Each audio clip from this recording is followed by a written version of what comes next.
안녕하세요. 두 아이를 열심히 키우며 살아가고 있는 엄마입니다. 저는 지금 남편 없이 저희 부모님과 함께 살고 있어요. 금슬 좋은 저희 부모님처럼 저도 남편과 함께 사이좋게 늙어가고 싶었지만 도저히 결혼을 이어갈 수 없는 사건이 쌓이고 쌓여 결국 이혼을 선택했거든요. 그 순탄치 않았던 제 결혼 생활에 대해 인생 선배님들께 하소연하듯 털어놓고 싶어 이렇게 사연을 적어봅니다. 저희 아빠는 굉장히 성실한 분이셨어요. 아빠는 가족을 부양하기 위해 결혼 전에 입사한 회사를 나이 50이 넘으실 때까지 결근이나 그 흔한 지각 한 번 없이 부지런히 출퇴근하셨죠. 그리고 회사 경영난으로 50대 초반에 정리해고를 당한 뒤에도 쉬지 않고 곧장 치킨집을 차려 운영하기 시작하셨습니다. 엄마는 그런 아빠를 묵묵히 내조하며 치킨집도 함께 운영하기 시작하셨던 좋은 분이었어요. 그런 부모님을 보고 자랐기에 저와 남동생은 자연스레 부모님 같은 미래를 그리게 됐죠. 동생은 아빠 같은 가장이 되고 싶어 했고, 저는 아빠 같은 성실한 사람을 만나 부모님처럼 서로를 위할 수 있는 부부로서 살고 싶었습니다. 그리고 회사를 다니다 정말로 성실하게 본인의 작은 레스토랑을 운영하며 살던 남편을 만나 나이 서른엔 결혼도 하게 됐어요. 그런데 결혼 전에 어느 날 아빠는 저를 불러 깜짝 놀랄 말씀을 하시더군요. 영은아, 아빠가 서울 집값이 너무 비싸서 집을 해주지 못해도 너희 신혼집으로 전셋집 하나는 빌라라도 마련해 주마. 네? 아유, 아니에요, 아빠. 저도 수철 씨도 집에 손 안 벌리고 스스로 힘으로 시작해보자고 서로 이미 말 끝내는 걸요. 저희가 모은 돈에 대출 껴서 전셋집 충분히 구할 수 있어요. 아빠는 제게 전셋집을 해주고 싶다고 말씀하셨습니다. 양가 지원 없이 시작하려던 전 깜짝 놀라 손을 내저었죠. 아빠는 그런 제 손을 다정하게 잡고 쓸어주며 이렇게 말씀하셨어요. 그래도 받아주려무나. 내가 뭘 위해서 그렇게 하늘이 두 쪽 나도 출근하고 일하며 열심히 살았겠니? 다 너랑 형민이를 위해서야. 형민이 결혼할 때도 난 똑같이 해줄 거다. 그러기 위해서 열심히 돈을 모으고 알뜰살뜰 산 거야. 그러니까 이 아빠를 위한 거라고 생각하고 그냥 받아. 아빠 얼마 전에 여윳돈 넣어뒀던 주식도 올라서 그걸로 목돈도 좀 생겼어. 엄마 또한 아빠 옆에서 고개를 끄덕이며 제게 웃어주셨습니다. 그런 부모님을 보는데 눈물이 날 것 같더라고요. 물론 두 분이 성실하시기도 했지만 평소 얼마나 검소하고 알뜰하게 사셨는지 잘 알고 있었으니까요. 게다가 치킨집 운영만 해도 힘드실 텐데 거기에 안주하지 않고 인터넷을 뒤지고 책까지 사서 재테크 공부를 하던 아빠의 노력이 생각나 자꾸만 코끝이 시큰거렸죠. 저는 그렇게 아빠의 도움과 제가 모아뒀던 약간의 돈을 보태 전셋집을 구할 수 있었습니다. 그리고 그 집에 남편이 혼수를 채우며 우린 신혼을 시작하게 됐어요. 그런데 결혼하고 보니 생각지도 못한 큰 문제가 있더라고요. 그건 바로 시댁이었죠. 안녕하세요, 어머님, 아버님. 김영은이라고 합니다. 어서 와요. 아이, 여기 와서 우리 차 한잔 먼저 할까요? 내가 해외 배송으로 사놓은 좋은 찻잔 세트가 있는데 그거 구경시켜 줄게요. 내가 찻잔 모으는 게 취미거든. 처음 인사를 갔던 날 저는 시댁을 보고 깜짝 놀랐습니다. 서울이 아닌 경기도에 있긴 했지만 시댁은 꽤 비싼 36평짜리 브랜드 아파트에 살고 있었어요. 게다가 집에 들어가 보니 벽 곳곳에 멋들어진 그림도 걸려 있고 딱 봐도 비싸 보이는 진열장엔 시모가 모은다던 고급 찻잔 세트들이 가득했죠. 소파도 식탁도 전부 고급진 것들에 거실 천장엔 샹들리에 같은 화려한 조명까지 걸려 있었습니다. 그리고 그 집에서 절 환영해주던 시부와 시모 또한 머리부터 발끝까지 아주 멋들어진 옷과 장신구로 치장돼 있었고 말투도 기품 있어 보이는 모습에 남편이 잘 사는 중산층 집안 아들이었구나 싶더라고요. 남편은 시부가 그냥 아직까지 직장을 다닌다는 말을 했을 뿐 자기 집안 얘긴 별로 하지 않았었거든요.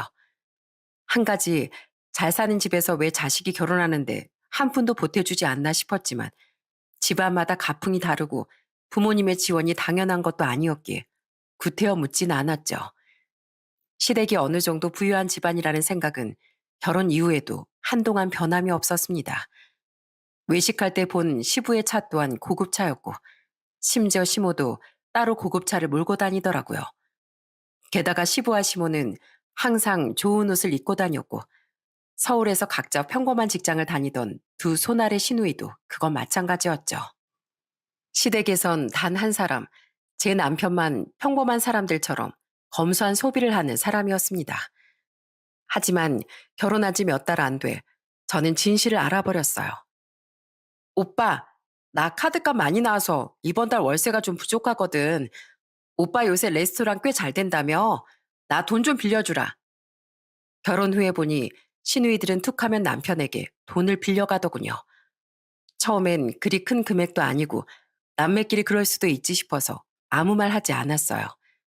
그런데 그 횟수가 점점 잦아지고 시누이들은 그 돈을 갚을 생각도 안 하는 것 같아 이상하더라고요. 결국 전 남편에게 물어봤습니다. 근데 아가씨들은 부모님한테 손 안 벌리고 자꾸 왜 당신한테 부탁해? 두 분 잘 사시잖아. 제 질문에 남편은 선뜻 대답을 못하고 머뭇대더군요. 반응이 영 꺼림직한 걸 보고 괜히 불안함이 밀려왔습니다. 그리고 그 불안함은 정확히 들어맞았죠. 그렇진 않아. 사실 두 분 사시는 집도 월세고 집에 대출금도 많거든. 뭐? 그 큰 집이 월세라고? 그리고 매번 좋은 옷만 입고 다니고 차도 그렇게 좋은데 그럼 그것들은 어떻게 사셨어? 다 할부고 대출이야. 두 분이 사실 사치가 좀 심하셔. 동생들도 두 분 닮아서 어릴 때부터 허영이 좀 있었고 우리 아버지가 예전에 교도소를 3번이나 다녀올 정도로 사기를 많이 치고 다니셨는데 그때 큰돈을 많이 만진 뒤로 씀씀이가 눈덩이처럼 불어나시더라고. 미리 말 못해서 미안해 여보. 뭐? 아니 여태 그걸 나한테 말도 안 하고 숨기고 있었다고? 정말 미안해. 사실 일부러 숨긴 건 아닌데 말해야지 생각하다가도 선뜻 입이 안 떨어져서 못하다가 여기까지 왔던 거야. 그래도 지금은 우리 아버지, 어머니랑 같이 사친하셔도 직장 성실히 다니면서 알아서 대출금 잘 갚고 계셔. 지금은 마음 잘 잡고 살고 계시니까 눈 딱 감고 당신이 한 번만 넘어가 주면 안 될까? 나도 우리 부모님이 원망스러울 때도 있었는데 그래도 부모님이잖아. 내가 당신한테 정말 잘할게. 기가 찼습니다. 알고 보니 시부는 사기 전과자에 시댁 식구들은 모두 허영심으로 가득 찬 사람들이었던 거예요. 시댁엔 빚만 산더미였던 거죠. 시누이들도 시부모를 닮아서 벌이에 비해 씀씀이가 해뻤던 거고요. 그게 뒤통수 맞은 기분이라 정신이 얼얼하더군요. 그런 제 반응에 남편은 일부러 속인 건 아니라며 싹싹 빌더라고요. 솔직히 배신감이 든 것도 사실입니다. 하지만 남편만은 정말로 성실하고 좋은 사람이었기에 저는 그 일을 넘기기로 했어요. 어차피 1년에 몇 번 만나지도 않을 시댁 식구들을 보고 살 것도 아니니 결혼 후에도 여전히 성실하고 제게 다정했던 남편만 보고 살기로 한 거죠. 남편만은 시부모와 시누이들과 다른 사람이었으니까요. 다만 저는 앞으로 어차피 돌려받지도 못하고 중요한 곳에 쓰일 것도 아니니 시누이들에게 돈을 빌려주는 것만은 더 이상 하지 말라고 못을 박았어요. 그렇게 진실을 알고 시댁 식구들을 보니 전엔 교양 있게 보였던 시부모의 행동이 이젠 허세로 보이기 시작하더군요. 향긋해. 역시 비싼 차는 비싼 잔에 따라 마셔야 맛이 배가 된다니까. 여보, 우리 내일 저녁엔 레스토랑 가서 와인에 송아지 고기 먹는 거 어때요? 저번에 갔던데 고기가 연하고 맛있던데. 좋지. 그리고 아무래도 차를 좀 바꿔야겠어. 이번에 새로 나온 신차를 봤는데 지금 차보다 훨씬 중후하고 멋져 보이더라고. 아빠, 그럼 그 차 팔지 말고 저 주세요. 제가 탈래요. 아니야, 언니 말고 저 주세요, 저. 야, 내가 먼저 말했거든? 그럼 가위바위보해서 정하자. 가진 건 빚뿐이면서 그들이 말하는 건 거의 무슨 준재벌 같았어요. 저 때 결국 가위바위보에서 이긴 큰 신우가 시부의 외제차를 물려받았는데 결국 몇 달도 안 돼서 유지하기 힘들다며 팔아버리더라고요. 그리고 차를 판 돈은 시부가 돌려받기도 전에 두 시누이가 나눠서 죄다 써버렸죠. 시부는 그러거나 말거나 풀할부로 산 새 외제차를 신나게 끌고 다녔고요. 그런 형편에 안 맞는 소비를 하는 시댁 식구들이 당연히 좋게 보이지 않았어요. 그들 중 남의 눈에 피눈물을 내서 교도소를 3번이나 다녀왔으면서도 죄책감 없이 떵떵거리며 살고 있는 시부와 당연히 한통속이었을 시모가 특히 말이죠. 그래도 남편 말대로 시부가 이제라도 정신 차리고 정말 직장은 성실히 다니는지 시부모는 우리에게 손을 벌리진 않더군요. 게다가 제게 크게 잘해주진 않아도 자주 만나지도 않고 못 참을 정도로 거슬리는 일도 없었기에 초반에 시부모가 남편과의 결혼 생활에 걸림돌이 되진 않았습니다. 하지만 시누이들은 달랐어요. 새언니, 반찬이 이게 뭐예요?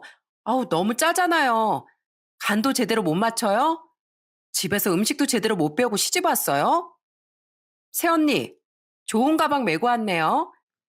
오빠 시켜서 우리한텐 돈 한 푼 못 빌려주게 자기 입맛대로 조종하더니 돈 잘 버는 우리 오빠 돈 다 새언니 밑으로 들어가고 있었나 봐요. 시누이들은 남편이 돈을 빌려주지 않자 그게 다 제 탓이라고 생각하며 불만을 품은 것 같더군요. 때문에 언젠가부터 제게 버릇없고 건방지게 굴기 시작하더라고요. 그래도 저는 새언니 새언니 하면서 살가운 척하더니 그게 그들의 본 모습이었죠. 처음엔 아예 상종하지 말자 싶어 꾹 참았는데 점점 도가 지나치니 저도 참기 힘들어 맞받아치기 시작했습니다. 짜요? 아, 그럼 먹지 마세요. 시댁까지 와서 제가 식구들 밥 반찬 다 차렸으면 그게 짜든 싱겁든 감사하게 먹어야 하는 거 아니에요? 그리고 결혼하기 전에 음식하는 걸 배워야 한다고. 대체 어느 나라 법이 그래요? 그런 법이 진짜 있으면 아가씨들은 평생 결혼도 못 하겠네요. 아가씨들 음식 잘하지도 못하고 귀찮아해서 아가씨들 집에서 맨날 배달 음식 시켜 먹는다면서요? 네. 저 큰맘 먹고 가방 좋은 거 샀어요. 남편 돈이 아니라 이번에 회사에서 보너스 타서요. 누구랑 다르게 저는 제 능력으로 산 건데 아가씨는 왜 능력도 안 되는 사치라면서 자꾸 아가씨 오빠한테 돈을 빌리려고 해요? 제가 지지 않고 받아치자 시누이들은 약이 올랐는지 씩씩댔습니다. 저는 시누이들 때문에 시부모도 점점 더 싫어졌어요. 왜냐하면 그런 시누이들과 절 볼 때마다 시부모는 시누이들을 혼내기는커녕 저를 못마땅하게 바라봤거든요. 그리고 남편이 시누이들에게 항상 뭐라고 했지만 약이 바짝 올랐는지 시누이들은 계속 제게 시비를 걸었죠.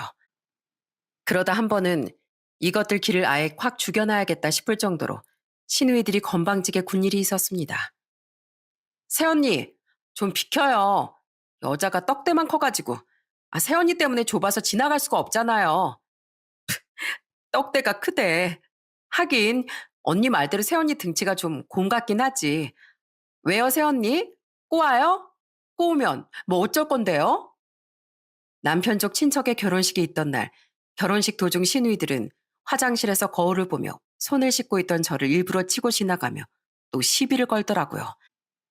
무슨 학창시절 양아치도 아니고 괴롭힘이 가까워지는 시건방짐에 저는 화가 폭발했습니다. 저는 손에 물기를 일부러 시누이들에게 털어대며 소리치기 시작했죠.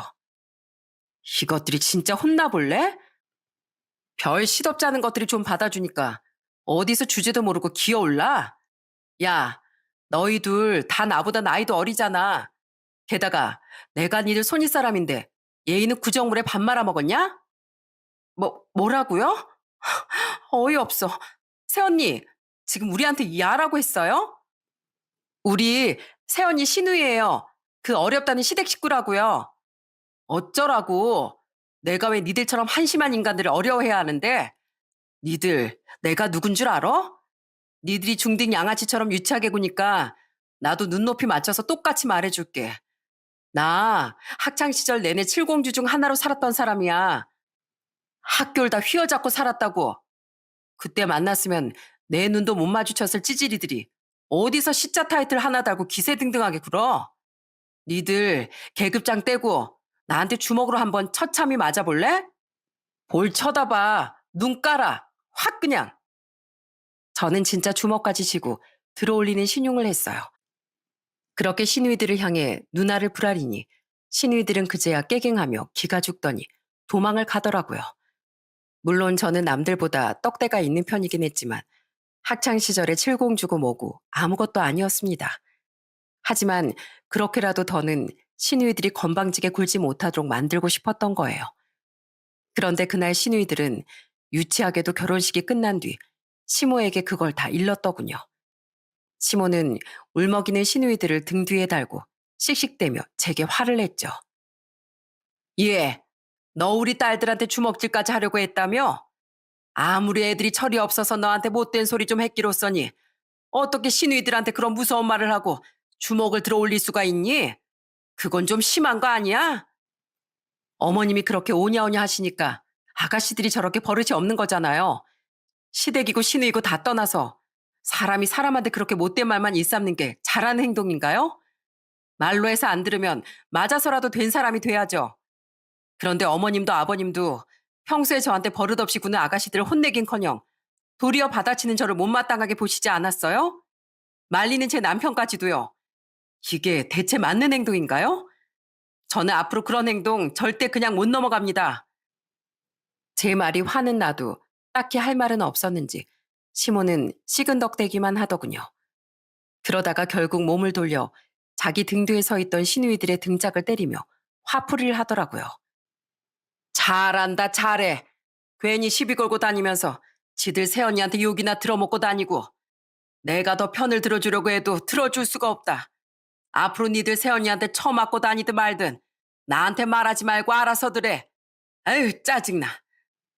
평소엔 그렇게 고상 떠는 척을 하더니 역시 그 엄마의 그 딸들이었던 겁니다.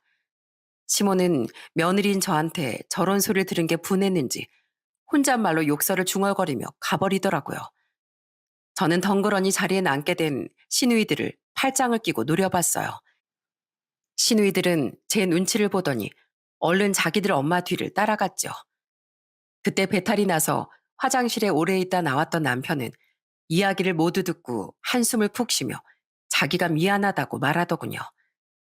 그렇게 점점 시댁 식구들과의 사이가 불편해져 갔지만 항상 나서서 그들을 말리고 제 편을 들어주는 남편이 있어 그래도 시댁의 기본적인 도리는 하면서 살았어요. 남편은 제 친정에도 살갑게 굴었으니까요. 그런데 그렇게 살던 와중에 아주 큰 사건이 터졌죠. 네?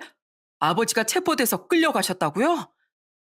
결혼한 지 5년이 지나고 저희 아들이 2살이 됐던 해 어느 날 남편과 함께 밥을 먹고 있던 전 시모의 전화를 받은 남편의 말을 듣고 입안에 밥을 뿜고 말았습니다. 놀란 마음에 시댁에 달려간 전 정말 황당한 진실을 알게 됐어요. 뭐라고요?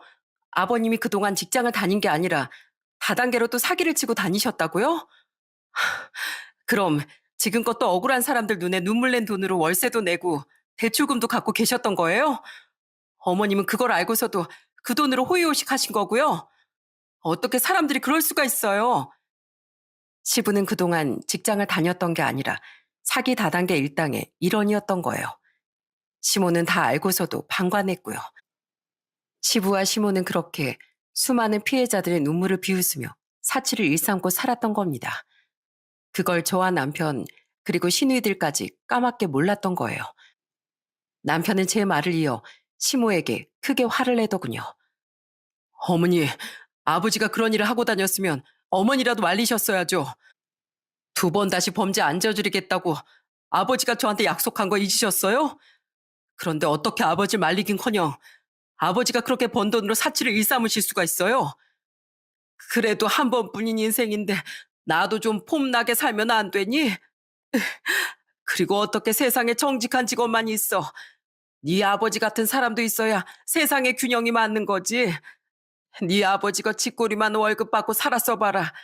우리가 어떻게 이 비싼 아파트 월세를 내고 그 대출금을 갚았겠어? 앞으로 어떻게 네 아버지 없이 내가 그 많은 월세랑 대출금들을 내니? 나도 지금 눈앞이 캄캄하고 속상해 죽겠으니까 너희 둘 다 소리 좀 그만 질러라. 그래, 오빠 그만 좀 해. 새언니도요. 아빠도 평생 했던 일이 그런 거니까 엄마랑 먹고 살려고 그랬던 거겠지. 그리고 엄마랑 아빠가 오빠 돈 빌려서 사치하고 산 것도 아닌데 왜 그렇게 잔소리야? 차라리 내 돈 빌려 사치하셨으면 다른 피해자들은 없었을 거 아니야? 내가 못 살아 정말. 그 와중에 시누이들은 이미 벌어진 일 뭐 어쩌겠냐며 화를 내는 남편에게 도리어 그만하라고 한 소리 하더군요. 그날 소동을 겪으며 깨달았어요. 시모도 그렇고 시누이들도 그렇고 정말 사고방식이 한심하고 남다른 사람들이라는 걸 말입니다. 그건 결국 재판을 받은 뒤 징역형을 받고 교도소에 수감된 시부도 마찬가지였겠죠. 저는 그 일로 시댁 식구들이 한층 더 싫어졌어요. 때문에 시댁에 거의 왕래하지 않고 시댁 식구들과 달리 건실하고 멀쩡한 사람인 남편과 아들만 바라보며 결혼 생활을 이어갔습니다. 그런데 시부의 실체를 알게 된 지 몇 달 안 됐던 어느 날, 저는 그런 남편에게까지 뒤통수를 맞고 말았어요. 여보, 우리 적금 만기가 언제였지? 거의 다 됐던 것 같은데. 그거? 저는 어느 날 남편 명의로 꾸준히 들고 있던 적금에 대해 남편에게 물었습니다. 그런데 남편은 우물쭈물하며 쉽사리 대답을 못하더군요. 순간 불길한 기운이 과거 시댁의 실체를 들었던 날처럼 뒷덜미를 차갑게 만들더라고요. 설마 설마 싶었는데 결국 남편의 입에서 나온 말은 저를 크게 낙담하게 했죠. 미안해. 사실 그 돈 우리 어머니 드렸어. 뭐? 3천만 원도 넘는 그 돈을 어머님을 드렸다고? 나랑 상의도 없이? 어, 당신이 알면 반대할까봐 몰래 드릴 수밖에 없었어. 당장 아버지도 없는데 어머니도 월세도 내고 먹곤 사셔야 할 거 아니야. 벌써 드린 지 2달도 넘었어. 미안해, 여보. 남편은 3천만 원이 넘게 들어있던 적금을 멋대로 깨서 시모를 줬던 겁니다.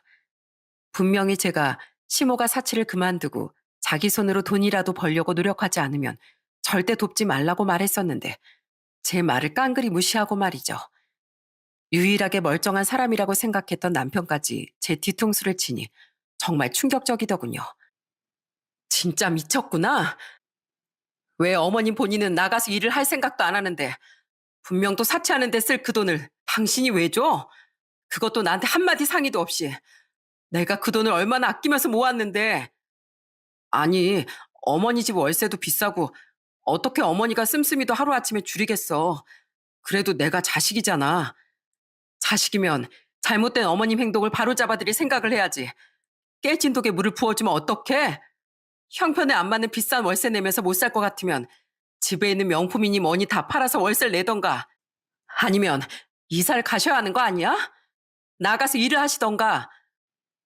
아버님이 뭐하고 다니는지 다 알면서도 돈을 펑펑 쓰고 다니는 어머님도 아버님이랑 똑같은 사람 아니야? 피해자들 눈물 젖은 돈을 신나게 써댄 어머님을 대체 왜 우리 돈으로 도와야 하냐고. 그래서 절대 안 된다고 한 건데 어떻게 이럴 수가 있어? 난 당신이 유일하게 시댁에서 멀쩡한 사람인 줄 알았어. 근데 오늘 보니까 아니네. 내가 앞으로 나와의 신뢰는 십덩검처럼 뱉어버린 당신을 어떻게 믿고 살겠어? 정말 이혼 소리가 목구멍까지 치밀어 올랐습니다. 그걸 남편도 알았는지 남편은 제게 싹싹 빌기 시작했어요. 여보, 설마 당신 이혼 이야기 하려는 건 아니지? 여보, 내가 잘못했어. 다신 안 그럴게. 그러니까 한 번만 용서해줘. 어? 나 오늘 말곤 평소에 당신하고 우리 아들한테 정말 잘했잖아. 그런 남편의 애원에 마음이 약해졌습니다. 남편 말대로 그날 일 외엔 저와 아들에게 무척 잘하던 사람이었으니까요. 하지만 또다시 이런 일이 반복되면 그땐 정말 못 참을 것 같더군요. 물론 부모님을 자식이 도와줄 수는 있지만 이건 경우가 다르지 않습니까? 범죄와 사치를 돕는 데 쓰이는 돈은 절대 줄 수 없었어요. 때문에 저는 한 번만 넘어가주는 조건으로 각서를 받았죠. 여보, 꼭 이렇게까지 해야 돼? 쓰기 싫어? 그럼 용서해주지 말까? 아니야, 쓸게. 한 번만 더 이런 일 있으면 두말 없이 협의 이혼에 동의한다. 이렇게 쓰면 되지? 그렇게 저희 결혼 생활의 최대 고비는 어찌저찌 지나갔습니다. 3천만 원을 돌려받아 오라고 해도 시모가 돈이 어디 있었겠어요? 어차피 그 돈엔 남편이 벌어온 돈이 더 많이 들어갔으니 처음부터 없는 돈이라고 생각하자며 마음을 비워버렸죠. 하지만 그 큰 돈을 넙죽받은 시모에겐 없던 정도 떨어져 저는 거의 시댁엔 발길을 않고 지냈습니다. 그리고 잡혀간 지 3년 뒤 시부는 교도소에서 출소를 했어요. 제가 막 딸을 임신했던 시기였죠. 솔직히 남아있으면 상종도 하기 싫은 사람이었지만 그래도 남편 아버지니 인사치레만 했습니다. 그 와중에 뻔뻔하게도 출소 축하 파티인지 뭔지 한다기에 저는 남편만 보내고 가지도 않았어요. 남편은 그 와중에 제게 내심 서운해하는 눈치였지만 당연히 아무 말도 못했죠. 그리고 당시엔 둘 다 시댁 문제로 서운 아내 만에 얘기할 때도 아니었어요. 왜냐하면 당시 많은 자영업자들을 수렁에 빠지게 했던 마스크 시국에 남편 레스토랑에도 어김없이 불행을 몰고 왔었거든요. 당장 둘째를 임신한 상황에서 계속 휘청거리는 남편의 레스토랑이 너무 불안했죠. 미안해, 여보. 나도 잘해보려고 했는데, 이젠 정말 더는 못 버틸 것 같아. 완전 파산 직전이야. 결국 남편은 둘째가 태어나기도 전에 빚만 잔뜩 지고 레스토랑을 접고 말았습니다. 게다가 대출금도 못 갚아서 결국 신용불량자 신세가 되기까지 했어요. 다행히 전셋집이야 제 명의였기에 지킬 수 있었지만 그동안 모아둔 돈도 전부 레스토랑을 살려보려 바닥까지 전부 썼었고 당시 제가 회사를 다니고 있었다고 해도 외벌이로 그 대출금들을 전부 갚을 수는 없었거든요. 나 진짜 열심히 살았는데 일이 왜 이렇게 된 거지? 미안해, 여보. 당신이 벌었던 돈까지 전부 다 날려버려서. 괜찮아. 울지 마. 당신 잘못으로 이렇게 된 게 아니잖아. 내가 당신 다시 일어설 수 있도록 옆에서 지켜줄게. 비록 집은 어려워졌지만 저는 남편을 탓하지 않았어요. 남편 잘못이 아니었으니까요. 저는 남편이 무너지지 않도록 위로하고 북돋아 주려고 노력했어요. 하지만 남편은 한동안 집에서 술만 마시며 힘들어하는 모습을 보이더라고요. 영은 씨, 그 몸으로 출퇴근하기 안 힘들어? 지금쯤은 휴직해야 되지 않나? 걱정해 주셔서 감사해요. 근데 지금 제 벌이가 저희 집에 끊기면 안 돼서요. 최대한 버텨보려고요. 아, 남편 가게가 잘 안 된다고 했지? 아유, 결혼 생활이 그래. 쉽지가 않아. 아무튼 도와줄 거 있으면 언제든 얘기해. 저는 그런 남편을 보채지 않고 묵묵히 기다려줬습니다. 그런데 제 배가 남산만해질 때까지 남편이 다시 일을 할 생각을 안 하자 조금씩 초조해지더라고요. 아들은 아직 어린데다 저는 곧 출산 때문에 휴직을 해야 하는데 그렇게 되면 당장 먹고 살 벌이가 없어지니까요. 게다가 둘째가 태어나면 지금보다 돈이 더 들어갈 텐데 어쩌려고 저러나 싶었어요. 저희 부모님이 걱정하실까봐 저는 친정에 남편이 여태 일을 안 하고 있다는 말씀도 못 드렸죠. 그렇게 저는 거의 만삭 직전까지 일을 했는데 다행히 그때 남편이 취업을 했다는 기쁜 소식을 전해주더라고요. 미안해, 여보. 나 때문에 너무 고생시켜서 제대로 걷기도 힘들어하는 당신한테 내가 무슨 짓을 했는지 모르겠어. 혼자서 그 몸으로 일하랴, 우리 아들 돌보랴. 정말 고생 많았어. 남편은 아는 형님의 가게에 취업을 했다고 하더군요. 감사하게도 월급을 받으면 차압당할 남편을 위해 현금으로 월급도 주기로 했다고도 했죠. 당장 사회생활을 다시 시작하려면 아무래도 남편에게 카드 정도는 있어야 할 것 같아 저는 평소 제가 자주 쓰던 계좌에 체크카드와 통장을 건네줬습니다. 그렇게 남편 벌이도 생겼으니 저는 조금은 편안한 마음으로 나를 출산할 수 있었어요. 저는 형편이 어려워진 우리를 위해 아빠가 예약해 주신 좋은 산후조리원에서 몸조리도 할 수 있었죠. 그때 시부모는 제게 수고했다는 전화 한 통 안 하더라고요. 미안해. 당신이 잘 안 온다고 우리 부모님이 화가 좀 나셨나 봐. 됐어. 나도 뭐 별로 축하 인사 받고 싶지도 않아. 이미 틀어질 대로 틀어진 사이라 저는 신경 끄고 둘째를 얻은 기쁨에만 집중했습니다. 그리고 조리를 끝내고 예쁜 딸과 함께 산후조리원에서 퇴원한 날, 저는 아주 충격적인 사실을 알게 됐죠.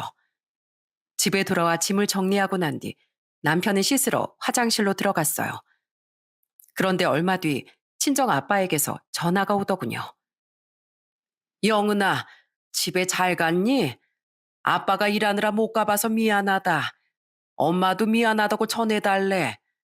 아니에요. 남편이 있는데요, 뭘요. 그래, 그래.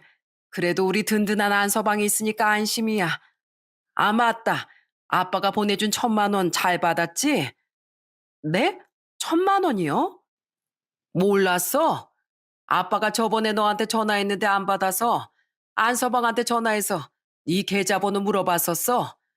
곧 출산 예정일이니 출산 축하 선물로 1,000만 원 보내주려고 하는데 내가 알고 있던 네 계좌로 보내면 되는지 아니면 다른 계좌로 보내줄지 말이야. 그러니까 안서방이 원래 내가 알고 있던 그 계좌로 보내면 된다고 감사합니다 하면서 인사까지 했는데 그 뒤론 네가 갑자기 양수 터지면서 병원으로 가게 돼서 그 말을 못했다가 지금 생각이 나서 물어본 거야. 이상하네. 확인해 볼게요. 아마 남편도 깜빡했었겠죠 뭐. 그래, 그랬겠지. 아무튼 우리 딸 요새 고생이 많지? 게다가 아이까지 낳느라 힘들었을 텐데 그걸로 안서방이랑 맛있는 거 사 먹어라. 아니면 비상금으로 두고 쓰던지. 우리 딸 아빠가 항상 응원한다. 아빠는 제 출산 선물로 제게 1,000만 원을 보내셨다고 말하셨어요. 제가 남편에게 빌려줬던 체크카드와 통장 계좌번호로 말이죠. 부모님이 얼마나 힘들게 일하며 돈을 버시는지 알기에 감사해서 눈물이 핑 돌았습니다. 그때까지만 해도 저는 남편이 정말 그동안 깜빡하고 말을 안 했겠거니 싶었어요. 계좌도 당시 제가 사용하고 있던 다른 계좌번호를 알려드리기 번거로워 그냥 그 계좌로 보내달라고 말했겠거니 했던 거죠. 저는 아빠가 보내주신 돈을 확인하기 위해 휴대폰 은행 어플을 켰습니다. 이상하다. 왜 잔액이 1,000만 원이 안 되지? 하지만 분명 1,000만 원은 넘게 들어있어야 할 통장에 그만한 돈이 없더라고요. 저는 불길한 마음에 떨리는 손으로 거래 내역을 조회하기 시작했죠. 아빠는 제가 예정일보다 일찍 출산을 하게 됐던 날 정말로 1,000만 원을 보내셨더군요. 하지만 그 다음 내역을 보고 저는 경악을 하고 말았습니다. 이거 뭐야? 돈을 받자마자 아버님한테 고스란히 보냈다고? 남편은 저희 아빠가 돈을 보내자마자 즉시 1,000만 원 전부를 시부에게 보냈던 겁니다. 시부의 이름이 조금 특이한 편이라 절대 동명이인일 리도 없었어요. 남편은 제가 모를 줄 알았는지 일부러 저희 아빠가 돈을 보내주셨다는 사실을 제게 숨겼던 거예요. 정말 눈이 돌더군요. 저는 휴대폰을 들고 화가 나서 덜덜 떨기까지 했습니다. 그리고 그 순간 때마침 남편이 샤워를 마친 뒤 옷을 입고 나오더라고요. 저는 그놈을 향해 옆에 있던 쿠션을 던져버렸어요. 아, 뭐야. 아프잖아. 아, 왜 그래? 왜 그래? 나 방금 아빠한테 전화 받았어. 우리 아빠가 출산 선물로 1,000만 원 보내주셨다면서? 당신 그거 입 싹 닫고 나한테 말 안 했더라? 아, 그거? 아, 내가 깜빡했네. 아, 그래?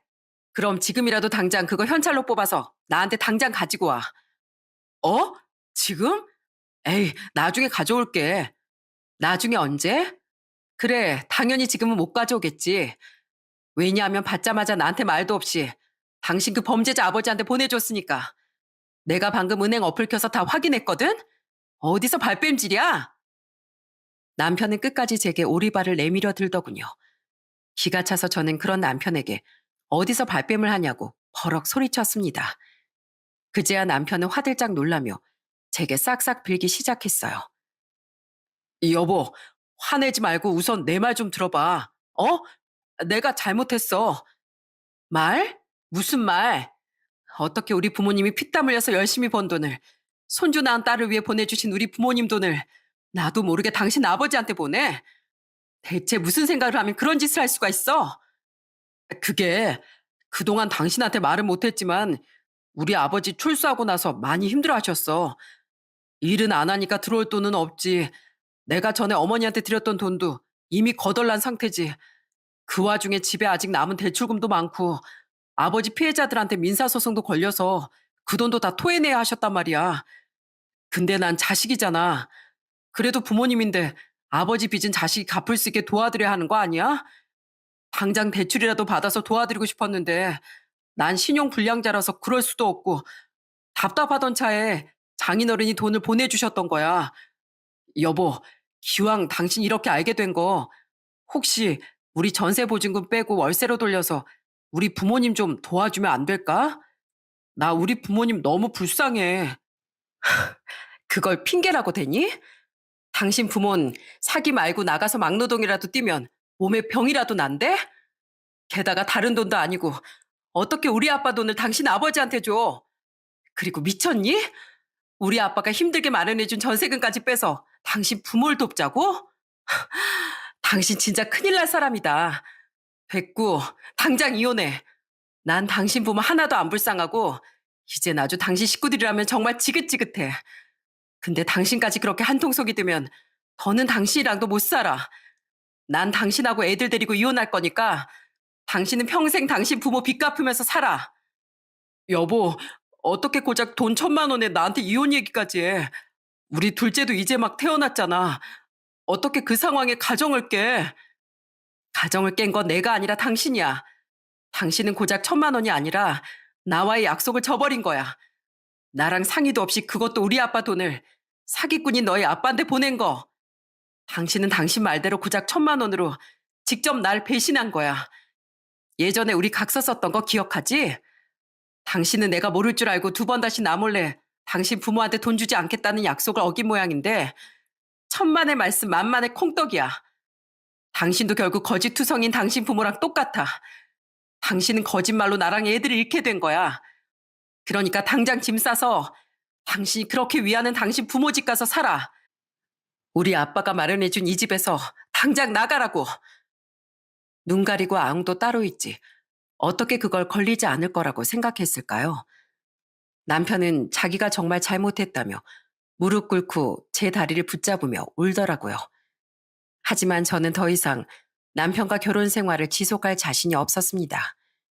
시댁 인간들은 엉망이었어도 남편과 애만 보고 버티며 살았는데 남편마저 시댁 인간들에게 합류해버리니 더 이상 결혼 생활을 지속할 용기도 없고 그러고 싶지도 않더라고요. 저는 엉엉 우는 남편을 내버려두고 당장 업체를 검색해 용달차를 불렀습니다.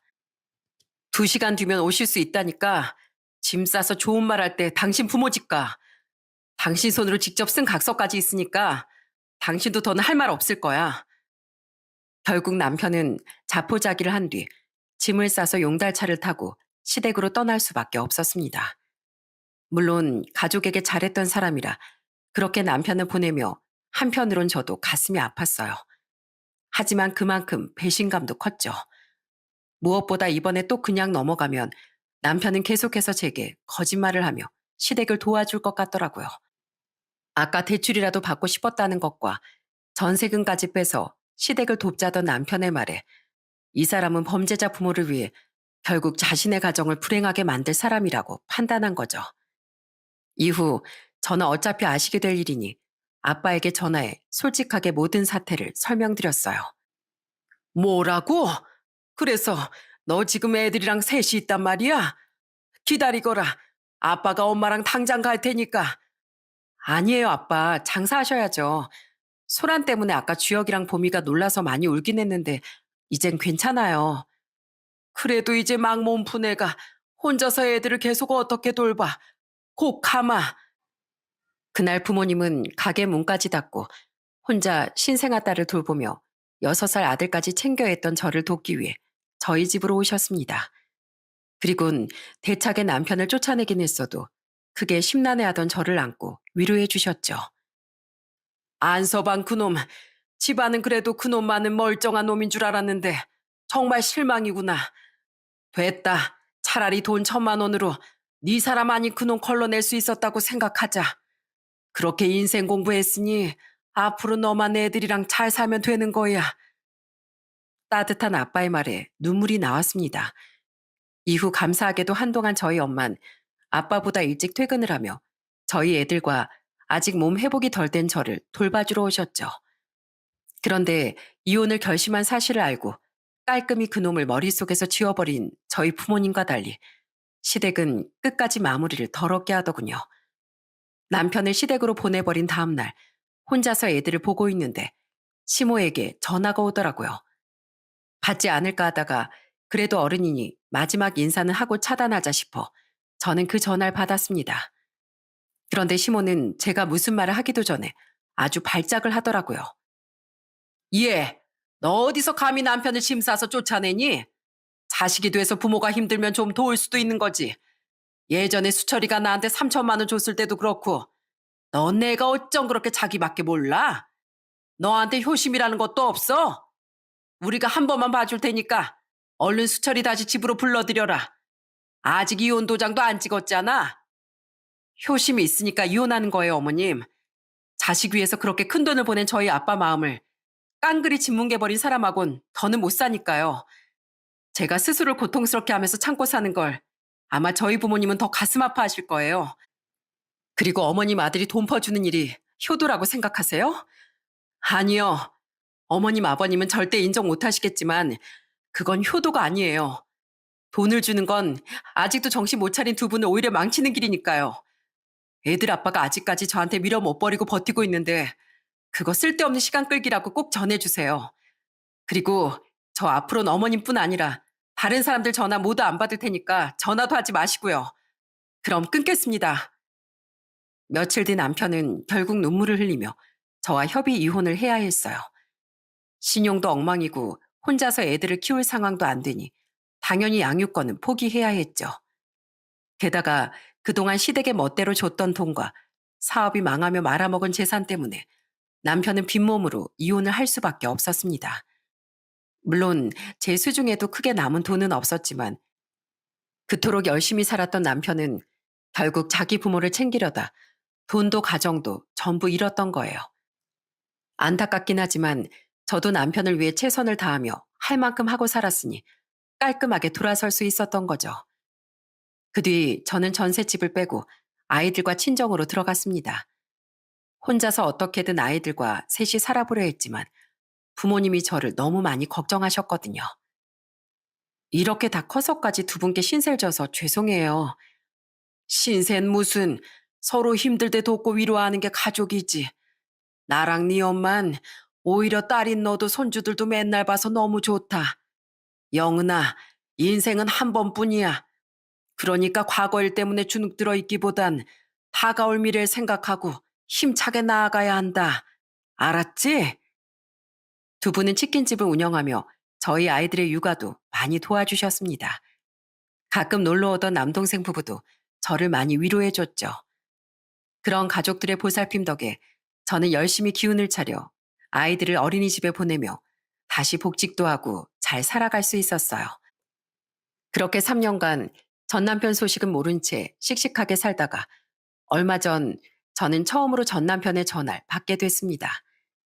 이젠 시간에 씻겨나가 악감정도 사라지고 전 남편에게 아무 감정이 없던 전 애들이 보고 싶어서 전화했나 싶어 전화를 받았어요. 그런데 제가 전화를 받자마자 전 남편은 마구 흐느끼기 시작하더군요. 여보, 전화 받아줘서 고마워. 잘 지냈어? 우리가 서로 여보라고 부를 사이는 이제 아니지 않나? 무슨 일이야? 그냥 나 너무 힘들어서 전화했어. 나 있지. 아는 형 가게에서 일하면서 모은 돈으로 작은 가게 하나를 차렸었거든. 내 명의로 사업 잘 못 내니까 어머니 명의로 말이야. 그것도 아버지 빚 갚으면서 정말 힘들게 모은 돈이었는데 너무 조급하게 굴었는지 얼마 안 가서 또 폭삭 망하고 말았어. 그래서 어머니 앞으로 빚만 더 생기고 내 벌이마저 없어지니까 결국 우리 세 식구 다 신용 불량자 신세가 됐어. 그래서 나 지금은 막노동하면서 현금으로 일당 받고 어머니랑 아버지 먹여 살리고 있어. 평생 사기칠 줄만 알지 제대로 일할 생각은 해본 적도 없던 시부와 마찬가지로 평생 놀고 먹은 시모는 그 지경이 되고서도 일할 생각은커녕 남편만 쳐다보며 살고 있었다는군요. 더 이상 대출도 받지 못하고 카드도 못 쓰니 사치는 못하면서요. 결국 전 남편은 시부모와 함께 개인 회생과 파산 신청 절차를 알아보고 있다고 했죠. 힘들어서 동생들한테 손 좀 벌리려고 하니까 나랑 우리 부모님 번호까지 싹 다 차단해버리고 둘 다 집엔 오지도 않아. 어떻게 가족끼리 그럴 수가 있어? 여보, 나 진짜 너무 힘들어. 당신하고 살 때가 좋았어.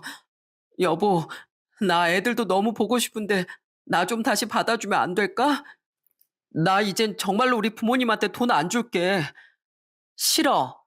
난 당신 위해서 당신이 가족살 숨겼던 것도, 당신 가족들이 나한테 했던 행동들도, 당신이 멋대로 당신 어머니한테 적금 깨서 돈 보냈던 것도 다 참아줬었어. 당신이 재산 다 까먹고 한참을 술만 마실 땐 만사까지 혼자 직장 다니고 아들 돌보면서 당신 보살펴도 줬어. 근데 결국 돌아온 건 끝내 나와의 신뢰를 저버린 당신 모습이었잖아. 난 할 만큼 했고 지금껏 부모를 외면 못하고 그러고 살고 있는 당신 말은 더 이상 못 믿어. 당신에게 마지막 남은 의리로 말해줄게. 당신 계속 부모한테 그렇게 끌려다니면 당신 인생에 더 이상의 행복은 없을 거야. 그러니까 당신 자신을 위해서라도 정신 차리길 바래. 이만 끊을게. 제 말에 전 남편은 일말의 희망도 없음을 깨닫고 전화를 끊더군요. 그 이후 지금껏 전화가 온 적은 단 한 번도 없었죠. 불쌍하긴 하지만 자신이 선택한 인생인 걸 어쩌겠습니까? 저는 그런 불행의 수렁으로 저희 애들까지 끌어들일 생각은 전혀 없으니 전 남편에 대한 생각은 더 이상 하지 않기로 했어요.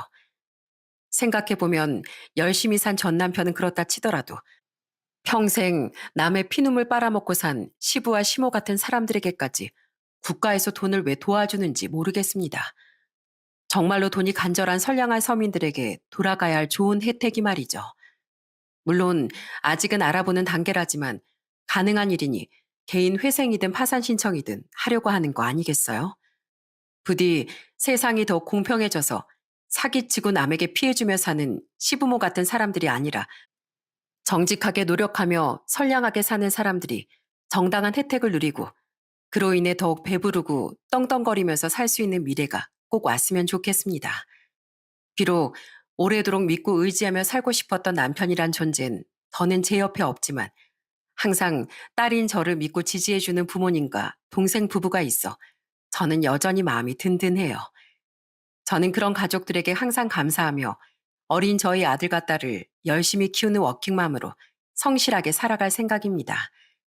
이젠 남남이지만 그래도 우리 애들 아빠이니 한때는 저와 부부였던 전 남편이 진정으로 자기 자신과 자신의 부모를 위한 길이 무엇인지 전 남편이 하루빨리 깨달았으면 좋겠네요. 그래야 스스로의 인생도 더는 수렁에 빠지지 못하게 구해낼 수 있을 테니까요. 창피해서 어디에다 이야기도 못했던 제 사연을 이렇게 다 털어놓으니 속이 시원한 것 같습니다. 그럼 저는 이만 제 사연을 들어주신 여러분의 행복을 빌어드리며 사연을 마칠게요. 감사합니다.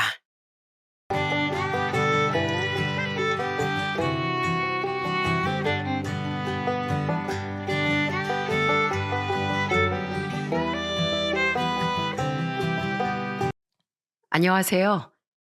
알터니가 빠지듯 속 시원히 복수한 60대 여자입니다.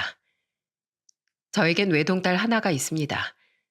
어릴 적부터 똑부러지고 강다니는 성격이라 남녀노소 할 것 없이 누구에게든 인기가 참 많은 아이였죠. 그런데 그런 딸아이 인생에 어마어마한 쓰레기가 꼬여들게 됐는데요.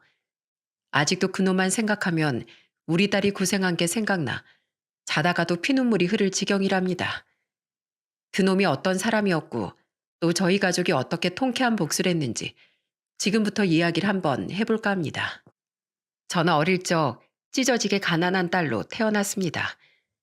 정말 양말이 빵꾸가 나면 꿰매고 꿰매서 신기도 했고 제가 갖고 싶은 거, 먹고 싶은 건 꿈도 꾸지 못했습니다. 술주정뱅이였던 아버지, 그리고 병을 가지고 계셨던 어머니가 차례대로 세상을 떠나셨을 땐 내가 이 세상을 살아갈 방법은 오직 돈을 버는 방법밖에 없다고 생각했어요. 그래서 어른이 되면 돈 걱정 없이 차별받는 일 없이 잘 살고 싶다고 항상 다짐해왔습니다. 그래서 저는 성인이 되자마자 미친 듯이 일을 하기 시작했어요. 해가 뜨고 질 때까진 공장에서 일을 하고 남은 시간은 부업을 하며 번 돈은 절대 허투루 쓰지 않고 알뜰살뜰하게 모았습니다. 그런 저를 보고 직장 사람들은 이렇게 말하더군요. 너 그렇게 돈 모아서 나중에 어디다 쓰려고 집이라도 살려고 그래? 죽을 때 돈 싸가지고 갈 것도 아닌데 젊을 때 펑펑 써봐야지.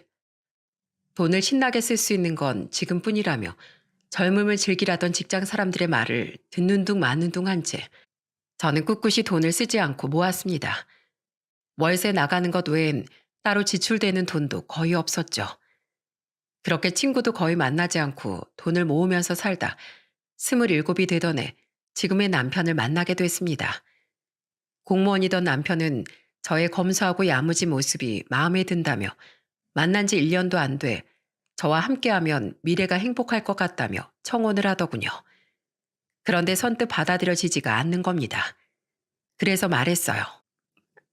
난 당신과 다르게 행복한 환경에서 사랑받고 자란 사람이 아니야. 부모님도 일찍 돌아가셨고, 과연 나 같은 사람을 당신 부모님이 좋아해 주실까? 지금 그것 때문에 망설인 거야? 당연하지. 잘 키워서 공무원까지 된 아들이 부모도 없는 애랑 결혼한다면 누가 좋아하시겠어. 난 당신 부모님이 없어도 상관없어. 하다못해 한쪽 눈이 없어도 팔이 한쪽이 없고 다리가 없고 얼굴이 찌그러져도 괜찮아. 우리 부모님도 그런 거에 연연하시는 분들이 아니고 그러니까 아무 생각 말고 나랑 결혼하자. 남편은 있는 그대로의 절 사랑해줬고 다행히 시부모님께서도 절 편견 없이 대해주셨습니다. 두 분 다 돌아가시기 전까지 저를 며느리가 아닌 자식처럼 따뜻한 마음으로 보듬어 주시곤 했죠. 저희는 28이 되던 해 예쁜 딸아이를 낳았습니다. 아이를 키운다는 건 참 힘들었지만 그래도 눈앞에서 빵긋빵긋 웃고 있는 모습을 보면 그 힘듦마저도 싹 사라지는 기분이 들었어요. 눈에 넣어도 아프지 않을 사랑스러운 내 자식이었지만 결코 오냐오냐 키우지만은 않았습니다. 외동이라서 곱게 자랐다는 소리를 듣게 만들고 싶지도 않았고 또 하나뿐인 딸이 단단한 마음으로 성장했으면 하는 마음에 마치 남자아이들을 키우듯 강하게 키웠답니다. 어느 날은 유치원에서 친구들과 작은 다툼이 있었다며 엉엉 울면서 들어오기에 딸을 향해 이렇게 말했어요. 예진아, 앞으로 살아가다 보면 정말 많은 일들이 있을 거야. 선생님한테 혼나기도 할 거고 네 뜻대로 일이 잘 풀리지 않는 일들도 있을 거고 그때마다 힘들다, 속상하다 이러면서 눈물 흘릴 수는 없잖아. 그치? 그러니까 딸, 앞으로는 좀 더 강하게 마음을 먹어보자고. 운다고 달라질 수 있는 일은 아무것도 없으니까 이젠 울지 않기야. 알겠지? 딸은 제 말에 고개를 끄덕였습니다. 그날 이후 길을 걷다 넘어지더라도 울지 않고 무릎을 툭툭 털면서 일어날 정도로 씩씩해졌고 조금의 엇나감도 없이 건강하고 바르게 성장했어요. 딸은 대학에 가서도 틈틈이 과외를 해서 스스로 용돈벌이를 하기도 했습니다. 가끔 용돈이 부족하진 않을까 싶어 물어보면 딸은 방긋 웃으며 이렇게 대답했습니다.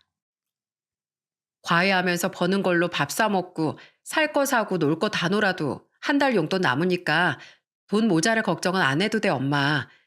그리고 나 대학생이야. 공부하기 바쁜 시간인데 돈이 뭐가 필요 있어. 아이고, 참 못 말린다, 못 말려. 딸이 학교에서 열심히 공부를 하고 있을 무렵쯤 저는 20살 때부터 뼈 빠지게 모아놓은 돈으로 작은 원룸 건물 한 채를 매입했습니다. 흔히 말하는 건물주가 된 것이었죠. 비록 고층 빌딩 정도의 비싼 건물은 아니었지만 남편의 수입에 달달이 들어오는 세입자들의 월세를 합하니 생활하는 건 어려움이 없어 좋았습니다. 그렇게 딸이 대학교 졸업반이 된 어느 날이었어요. 평소와 같이 과외를 끝내고 집에 돌아온 딸이 집에 들어와 제게 뜬금없이 이런 말을 하더군요. 엄마, 내가 매력 있는 얼굴인가? 어? 우리 딸 정도면 충분히 매력 있지. 근데 뜬금없이 그건 왜 물어봐? 아니, 아까 과외 끝나고 오는데 누가 갑자기 날 붙잡더라고. 그러면서 하는 말이 자기는 아마추어 사진 작가인데 분위기도 너무 좋고 모델 느낌이 확 나서 사진 한번 찍어주고 싶다고 괜찮겠냐고 물어보는 거야. 인상도 괜찮게 생겼고 뭐 사진 찍어준다는데 마다할 이유는 없겠다 싶어서 그냥 몇 장 찍어줬지. 엄마, 사진 볼래? 진짜 예쁘게 잘 나왔어. 딸은 들뜬 목소리로 사진을 보여주면서 사진 작가라는 사람과 나눈 대화도 제게 말해줬습니다. 그 사람은 딸에게 최고의 모델을 만난 것 같다며 종종 사진 모델이 되어주면 정말 좋을 것 같다는 말과 함께 번호를 교환하자고 했다더군요. 딸은 아무런 의심도 없이 번호를 건네줬고 말이죠. 그 사람 명함이라도 받아놓지 그랬어. 어떤 사람인 줄 알고 번호를 덥석덥석 줘. 요즘 세상이 얼마나 흉흉한데. 안 그래도 명함 있음 하나 달라고 말했었는데 자기가 아직 유명하지도 않고 작은 사진관에서 근무하고 있어서 딱히 명함 같은 건 없다고 하더라고. 그래서 딱히 더 안 물어보고 알겠습니다 했지. 뭔가 조금이라도 이상하다 싶으면 바로 칼같이 끊어내야 돼. 알겠지? 아이쿠, 우리 엄마, 내가 누구야? 알아서 잘할 테니까 걱정 단단히 붙들어 매셔. 걱정하지 말라고 했지만 엄마 마음이라는 게 그렇잖아요. 괜히 딸이 이상한 사람한테 걸린 건 아닌가. 혹시 엄한 짓이라도 당하면 어쩌지 싶고. 하지만 제 걱정이 무색할 정도로 딸은 사진 작가라는 사람과 잘 지내는 듯 보였습니다. 어떤 날은 좋은 곳에 가서 사진을 찍고 왔다며 저와 남편에게 보여주기도 했고, 또 오랜 시간 동안 전화기를 붙들고 있으면서 전화라거나 입이 귀에 걸린 채로 휴대폰을 손에서 떼놓지 못하는 모습을 보이기도 했죠. 혹시나 연락을 주고받으면서 좋은 사이로 발전한 건 아닌지 궁금한 마음에 저는 조심스럽게 딸에게 물어봤습니다. 딸, 요즘 계속 해실해실거리면서 웃고 다니는 거 보니까 이거 좀 수상한데? 남자친구 생긴 거 아니야? 엄만 공부하기도 바쁜데 무슨 남자친구 그런 거 없어. 뭘 또 그렇게 놀라. 그럼 매일같이 전화하고 문자 주고받는 사람은 누군데? 그냥 친한 친구야. 그런 거 아니니까 괜한 오해 마셔. 딸은 남자친구가 있는 것이 아니라며 극구 부인했습니다. 미심쩍긴 했지만 그래도 딸이 아니라니 믿어주기로 했죠. 설령 남자친구가 있는 거라고 하더라도 말하기 좀 불편할 수도 있겠다 싶어서 더 이상 물어보지 않았습니다. 그러던 어느 날 이른 저녁에 장을 보고 집으로 돌아오는 길에 저 앞에서 익숙한 뒷모습이 보이는 거예요. 바로 저희 딸이었습니다. 딸은 어떤 남자의 팔짱을 끼고 뭐가 그렇게도 좋은지 깔깔거리고 웃고 있었어요. 여기서 딸의 이름을 부르고 아는 척을 하면 당연히 눈치 없는 엄마가 될 게 뻔할 뻔자였기에 아는 척하지 않고 조용히 집으로 돌아왔습니다. 그리고 그날 밤 남편에게 얘기를 꺼냈습니다. 여보, 예진이 연애하나 봐. 뭐? 예진이가? 얼마 전에 물어봤을 땐 남자친구 없다고 했다면서? 오늘 마트 다녀오는데 저 앞에서 어떤 남자 손을 잡고 걷고 있더라고. 기집애 얼마나 좋은지 웃음소리가 심리밖까지 들릴 것 같더라니까. 예진이 나이 정도면 한창 연애하기 좋을 때지. 냅둬. 나중에 때 되면 얘기해 주겠지. 원래 부모들은 이런 거 알아도 모른 척 해주는 거라고 했어. 살짝 서운한 마음이 들긴 했지만 그래도 언젠가 마음의 준비가 된다면 얘기를 해주겠거니 하고 신경 쓰지 않았어요. 그러던 어느 날 평소처럼 같이 앉아서 아침 식사를 하는데 딸이 헛기침을 몇 번 하더니 저희 부부에게 이렇게 말했습니다. 엄마, 아빠, 나 남자친구 생겼어. 정말? 우리 딸 남자친구가 생겼어? 어, 내가 예전에 말했었지? 길에서 내 사진 찍어준 작가님 자주 만나서 얘기 나눴는데 사람이 참 괜찮더라고. 생각도 깊고 또 보다 보니까 내가 여태까지 꿈꿨던 이상형이랑 딱 들어맞기도 하고 점점 알아가 보면 괜찮겠다 싶어서 만나보기로 했어. 어머, 그래? 엄만 이상한 사람 아니까 걱정했었는데 잘 됐네. 다음에 기회 되면 집에 데리고 와서 이 엄마 아빠한테 인사시켜줘. 어떤 사람인지 궁금하다. 알겠어. 나중에 좀 더 만나고 편해지면 그때 데리고 올게. 딸은 알겠다고 얘기하긴 했지만 6개월이 지나도 1년이 지나도 집으로 데리고 와서 인사시켜주진 않았습니다. 딱히 데리고 올 생각이 없어 보이기에 저희도 굳이 데리고 오라고 성활 부리진 않았죠. 그렇게 딸은 학교를 졸업해 직장 생활을 시작하게 됐고 4년이라는 시간이 지난 어느 날 갑자기 저희 부부에게 남자친구를 집에 데리고 와서 인사를 시켜도 되겠느냐고 물어보더라고요. 계속 만나고 있었어? 그때 사귄다고 말한 이후로 아무 말도 없길래 혹시 헤어졌나 하고 있었는데, 에이, 그런 거 아니야. 조용히 잘 만나고 있었어. 남자친구가 용기가 좀 생기면 인사드리고 싶다고 했었는데, 어제 그런 말을 하더라고. 만난 지도 오래됐고, 이젠 어느 정도 용기가 생겼으니까 정식으로 찾아뵙고 인사드리고 싶다고. 남장 같은 남자가 제일 잘 알아보는 거 알지? 아빠가 너 만나는 사람 얼마나 좋은 사람인지 한번 볼 테니까 언제든지 데리고 와. 그렇게 딸은 얘기를 꺼낸 다음 날 남자친구를 데리고 집으로 찾아왔더라고요. 그런데 딸의 남자친구를 본 저희 부부는 잠깐 동안 말을 잇지 못했어요. 딸과 비슷한 키에 제법 살집이 있었고 턱 주변에 거뭇거뭇하게 나 있는 수염까지. 여자친구의 부모님께 인사를 드리러 온 사람이 맞나 싶어 살짝 놀라긴 했지만 괜히 뻘쭘할까 싶은 마음에 애써 웃으며 맞이해 줬습니다. 어서 와요. 우리 예진이 남자친구라고 해서 엄청 궁금했는데 이렇게 만나게 되네요. 안녕하세요. 김태성이라고 합니다. 제가 오늘 좀 늦게 일어나는 바람에 급하게 오느라 수염도 못 다듬고 와서 죄송합니다. 괜찮아요. 수염도 다 개성이지 뭐. 급하게 왔으면 아무것도 못 먹고 왔겠네. 배고프겠다. 어서 앉아요. 사람은 눈에 보이는 모습만이 전부가 아니잖아요. 그래서 마주 앉아 식사를 하며 많은 얘기를 나눠보고 판단을 하기로 했습니다. 그런데 딸의 남자친구는 딸이 말했던 것처럼 정말 속이 깊은 것 같았어요. 본인이 하고 싶은 일에 대한 자부심도 강하고 참 괜찮은 청년이란 생각이 들었죠. 식사를 끝마치고 차 한 잔을 하는데 딸의 남자친구가 저희 부부를 향해 이렇게 얘기를 꺼냈습니다. 사실 오늘 이렇게 찾아뵙게 된 건 다름이 아니라 결혼 허락을 받고 싶어서입니다. 전 아직 아마추어 수준의 작가인데다 남의 돈 벌어먹고 사는 사람이라 수입이 그렇게 많진 않습니다. 그래도 예진이 정말 행복하게 해줄 자신 있어요. 그만큼 제가 더 열심히 할 거고 부족한 게 있다면 열심히 고쳐나가려고 노력도 할 겁니다. 저희 결혼 허락해 주세요. 부모된 입장에서 하나뿐인 딸을 행복하게 해줄 자신이 있단 말이 참 고맙게 들려오더라고요. 게다가 딸도 남자친구와의 결혼을 하고 싶어 했기에 조금은 이른 나이다 싶은 생각은 들었지만 저희 부부는 결혼을 허락해 줬습니다. 그리고 남편은 딸의 남자친구를 향해 이렇게 말했어요. 보다시피 우리 집엔 아들이 없어. 든든한 아들 하나 더 생겼다 생각할 테니까 우리 예진이한테 잘해줘요.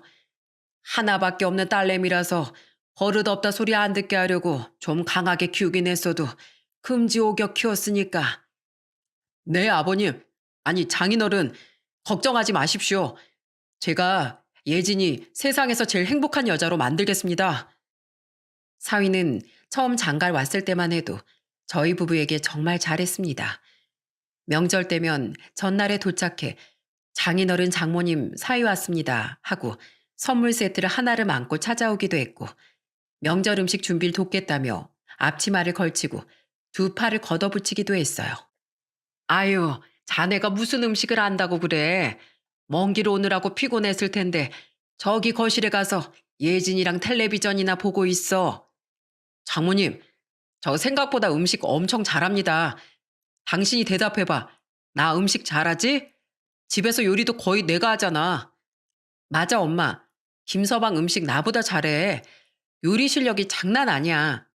가끔 저 사람은 왜 요리사를 안 하고 사진작가를 했지? 싶을 정도라니까.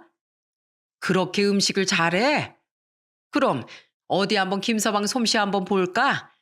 내가 웬만하면 딸한테도 이런 거 안 시키는데 뭐 김서방이 워낙에 잘한다고 하니 조금 궁금해지기도 하네. 맡겨만 주십시오, 장모님. 이뿐만이 아니었습니다. 사위는 그동안 조금씩 모아놓은 돈으로 조그만 스튜디오 하나를 차리게 됐는데 제일 첫 손님으로 저희 부부를 불러 가족 사진을 예쁘게 찍어주더니 제일 비싼 액자에다가 사진을 넣어주고선 그냥 가져가라고 하더군요. 저는 그 말을 듣고 정말 깜짝 놀랐습니다. 모두 다 알고 계시겠지만 사이즈가 큰 액자 같은 경우엔 가격이 100만 원 정도는 했기 때문이었죠. 이거 액자 하나의 비용이 어마어마하지 않어? 100만 원 정도 하는 걸로 알고 있는데 오픈한 지 얼마 되지도 않았고 아직 손님도 없으면서 이렇게 막 퍼져도 돼? 가족한테 누가 돈을 받습니까, 장모님? 다 서비스죠. 부담 갖지 마시고 사이가 개역 기념으로 쏘는 거다 생각하세요. 사실 결혼을 했어도 쉽게 대할 수 없는 것이 사위와 며느리 위치잖아요. 사위가 백년 손님이라는 말이 괜히 있는 게 아닌 것처럼요. 하지만 사위는 애초부터 저희 집의 자식이었던 것처럼 살갑게 굴었습니다. 딸에게 하는 것, 그리고 저희 부부에게 하는 행동 하나하나를 보면서 저는 딸에게 이렇게 말했어요. 내가 다른 건 몰라도 딸내미 시집하난 참 잘 보냈다 싶어. 김서방 같은 사위가 세상 전체에 어디 있다니. 있으면 낳아보라고 해라. 그치? 엄마, 사람들은 결혼하기 전엔 밤하늘의 별도 달도 싹 다 따줄 것처럼 굴다가 결혼하고 나면 사람이 싹 달라진다는 말 듣고 엄청 걱정했었어. 근데 지금 와서 생각해보면 걱정을 사서 했구나 싶은 거 있지? 나 요즘 너무 행복해. 딸도 무척이나 행복하다고 말하고 저희 부부도 그런 딸을 보면서 흐뭇함을 느꼈습니다. 작은 스튜디오를 운영하기 시작한 사이는 딸을 모델 삼아 이런저런 사진들을 찍어서 요즘 젊은 사람들이 많이 한다는 SNS에 사진을 게시하기 시작했고 우연치 않게 많은 사람들에게 사진이 알려지게 되어 찾아오는 손님들도 갑자기 늘어나기 시작했더군요. 스튜디오가 워낙 협소했기에 많은 사람들이 와서 대기를 할 수 있는 공간이 되지 않았고 그로 인해 찾아오는 손님들의 불만도 생기는 모양이었습니다. 그래서인지 어느 날 사위는 조심스럽게 제게 스튜디오 확장 공사 비용을 빌려줄 수 있느냐고 물었어요. 저희 집이랑 친구들한테도 물어봤는데 경기가 안 좋아서 그런지 다들 돈을 빌려주긴 힘들다더라고요.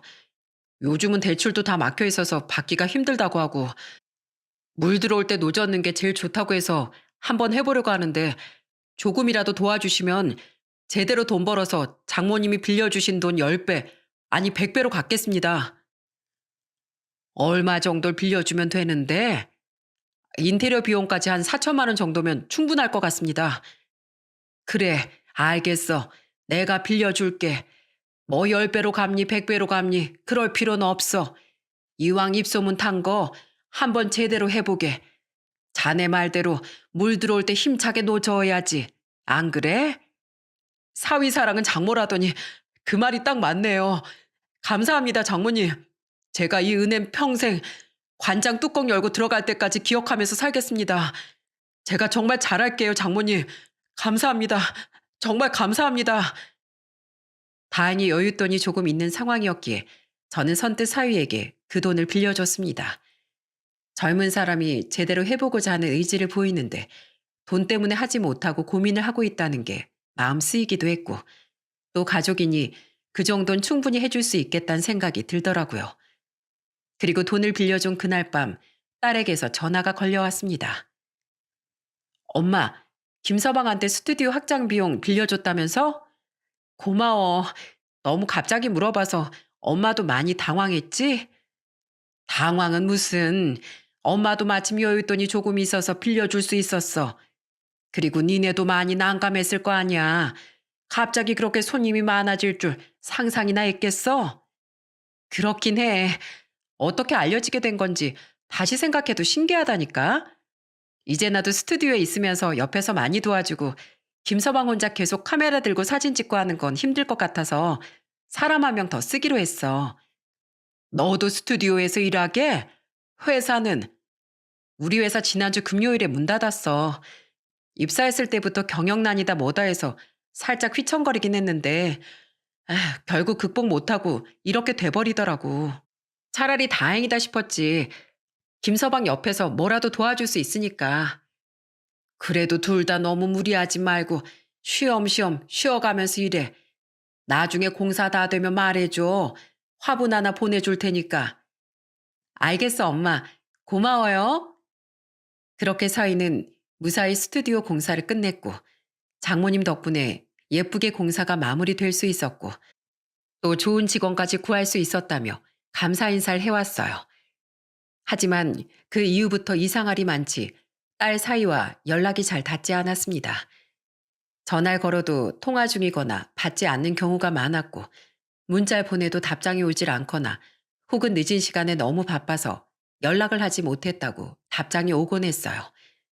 얼마나 사진을 찍으려는 손님들로 문전성실 이루나 싶어 사이가 운영하는 스튜디오 근처로 가봤는데 불이 캄캄하게 꺼져 있는 겁니다. 뭐지 싶어 계속 가게 주변을 서성이는데 옆을 지나가던 어떤 젊은이가 저를 보면서 이렇게 얘기하더라고요. 사진 찍으려고 오셨어요? 아, 예. 근데 문이 닫혀 있네요. 밥을 먹으러 갔나. 전화도 안 받고. 여기 문 닫은 지 오래됐어요. 인터넷엔 영업 중이라고 돼 있어서 사람들도 다 사진 찍으려고 왔다가 헛걸음하고 그래요. 이럴 거면 차라리 사정을 좀 써붙여 놓기라도 하던가. 아휴, 아무튼 주변에 예쁘게 잘 찍어주는 사진관들 많으니까 거기로 한번 가보세요.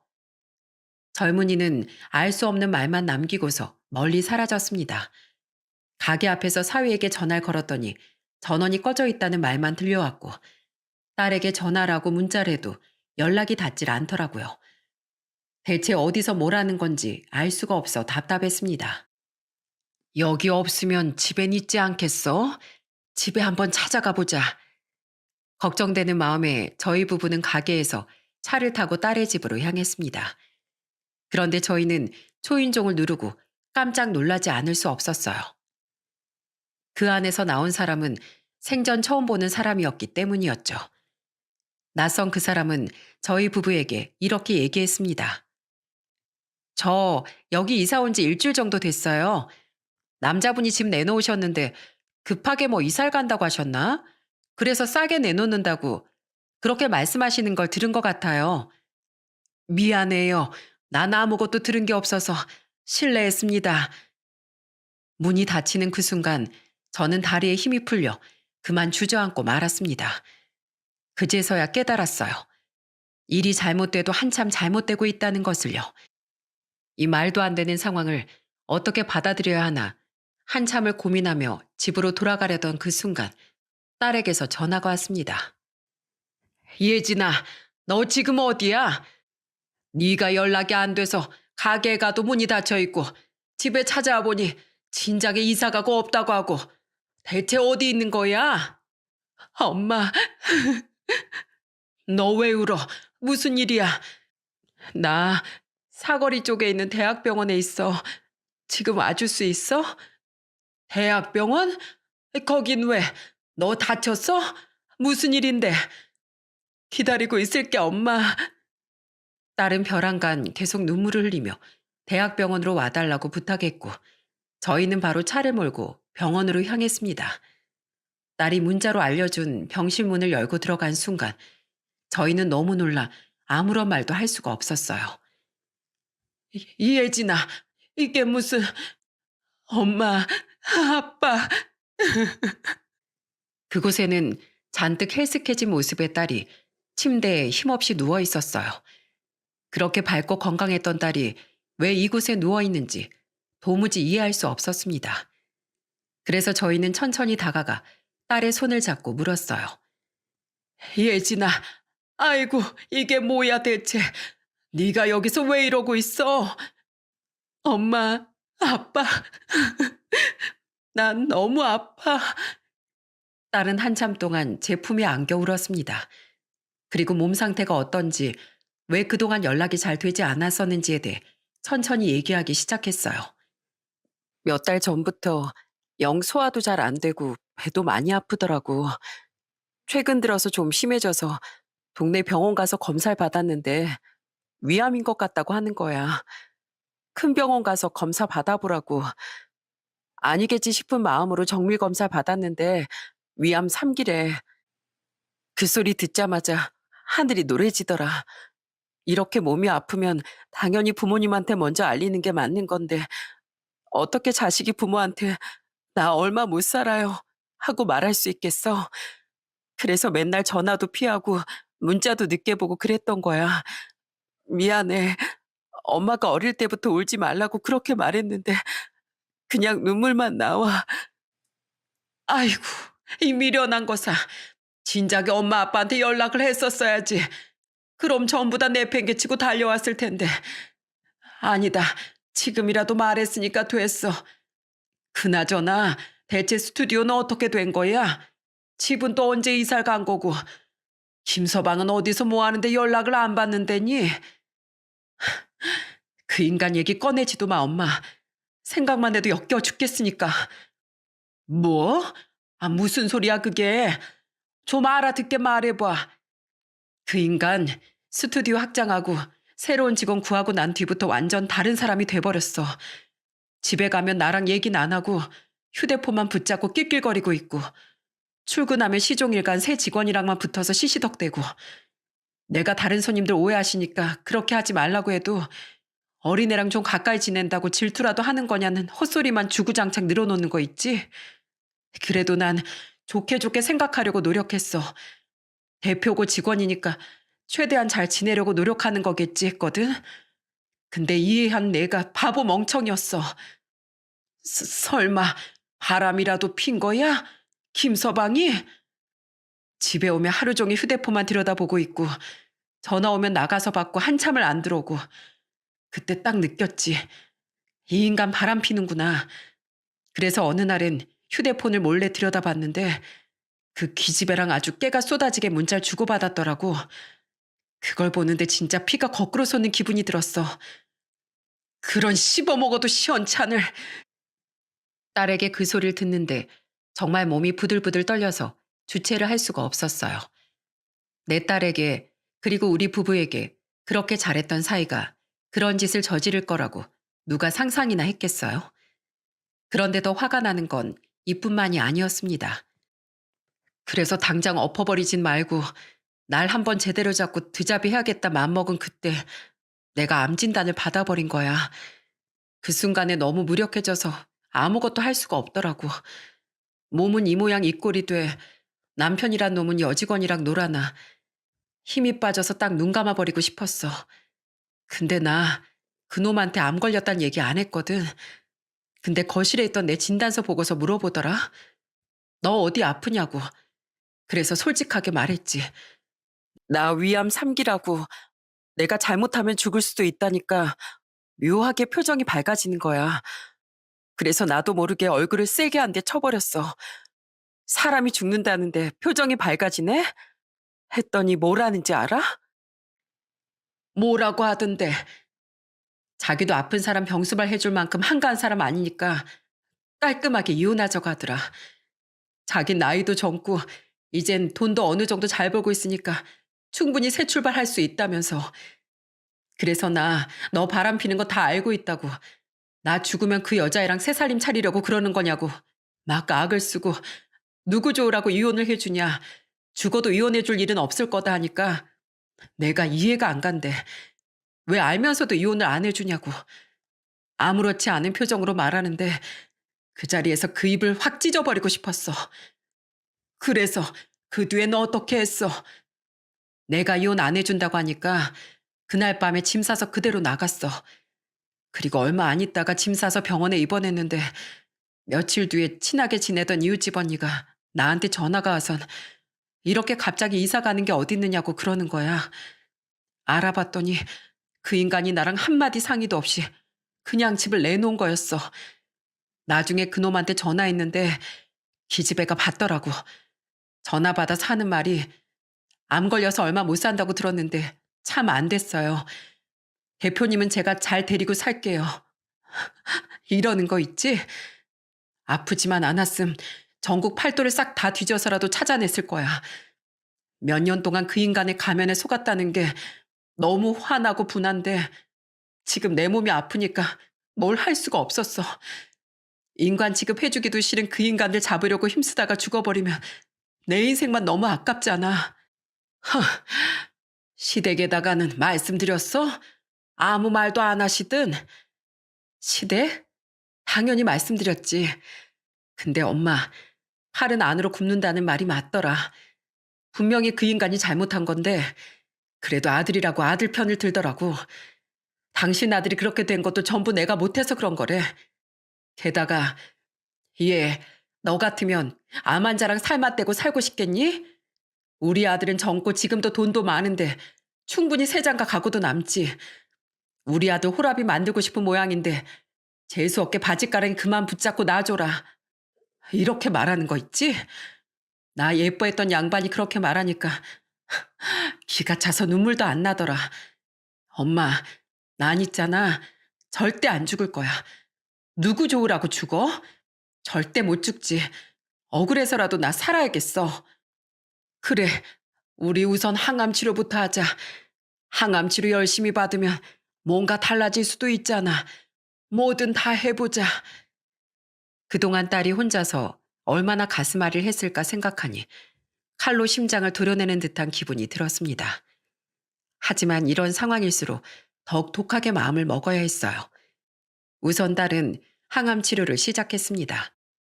치료 부작용으로 밥도 제대로 넘기기 힘들어 했지만 억지로라도 밀어 넣어야 했고 움직이기도 힘들어 했지만 조금이라도 움직이는 연습을 해야 했어요. 그리고 딸이 조금씩 기운을 차리자마자 가장 먼저 한 일은 사위와 이혼을 하는 것이었습니다. 어디 있는지도 모르고 연락도 아예 닿지 않는 상황이었기에 공시송달 제도라는 것을 통해 이혼을 진행하는 데 도움을 받을 수 있었죠. 그리고 상간이한테도 위자료 소송을 걸어 엿을 먹여줬습니다. 그리고 딸은 살고자 하는 마음이 가장 컸습니다. 어떻게든 꼭 살아서 그놈에게 복수를 해주고 싶다고 하더군요. 많은 고통과 수없이 쓰러졌어도 딸은 오뚜기처럼 일어나고 또 일어났습니다. 그런 덕분인지 생각했던 것보다 훨씬 더 많은 암세포가 줄어들 수 있었어요. 어느 날 의사는 이런 말을 하더군요. 항암 치료가 잘 듣기도 했지만 무엇보다 환자 본인이 살려는 의지가 엄청 강했고 또 보호자분들도 정성껏 간호해서 하늘이 감동을 받은 모양입니다. 의사는 상태가 긍정적이라면서 항암 치료를 계속하면서 경과를 지켜보면 완치도 기대해 볼 수 있겠다는 말에 저희 가족은 얼싸안고 얼마나 눈물을 흘렸는지 모릅니다. 위암 완치율은 40에서 50%밖에 안 된다고 하던데 딸은 그걸 이겨내고 있었던 거였습니다. 가족끼리 얼싸안고 기쁨의 눈물을 흘렸습니다.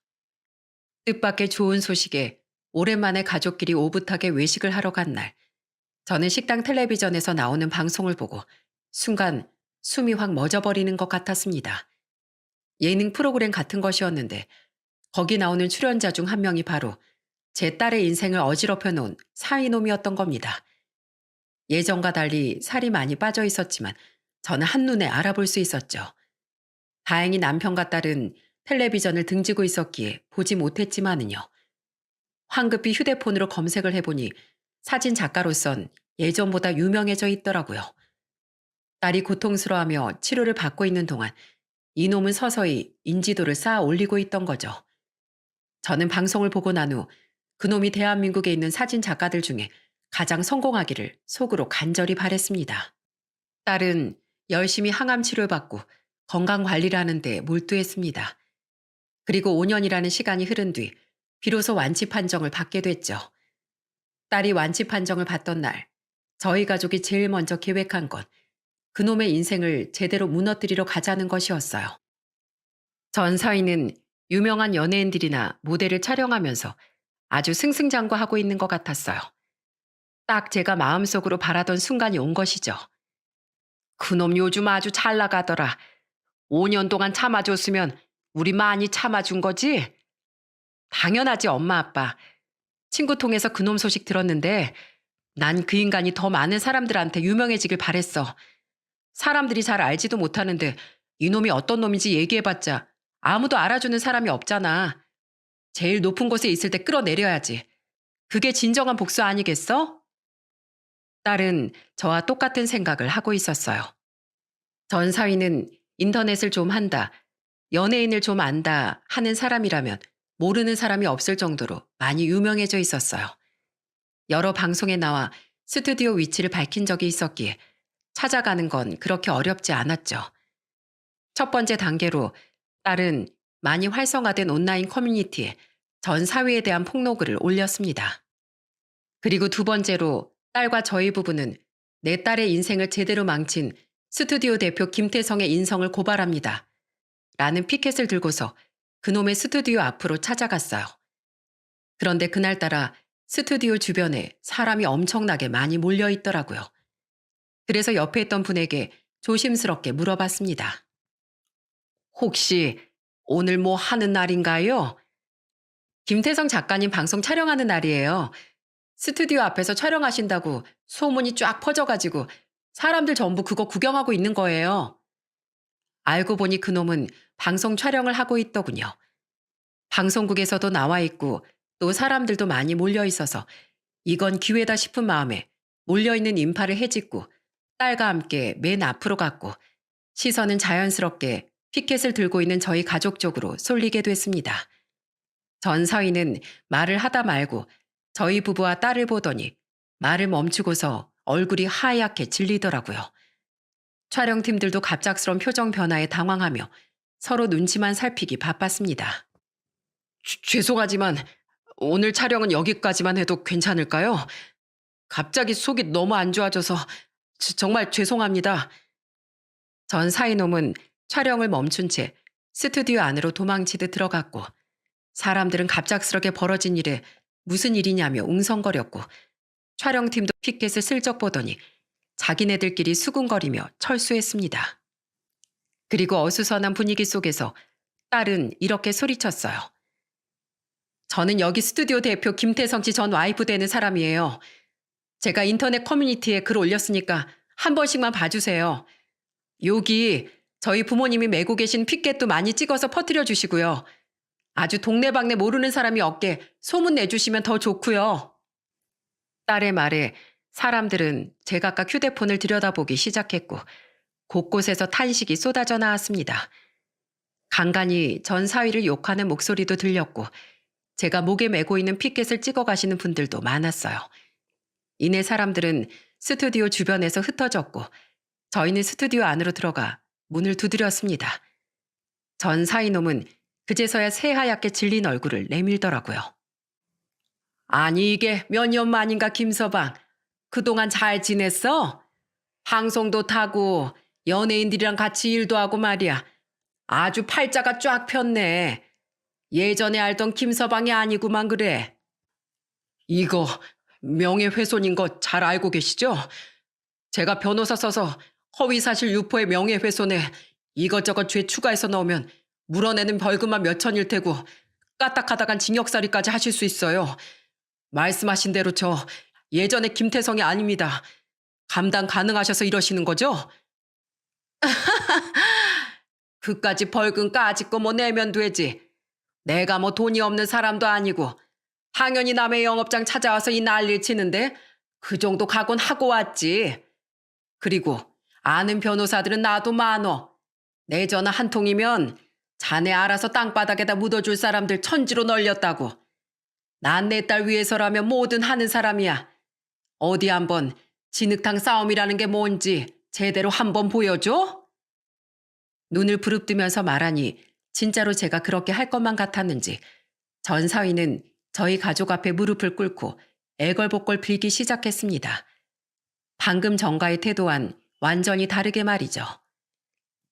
제가 잘못했습니다. 그땐 정말 실수였어요.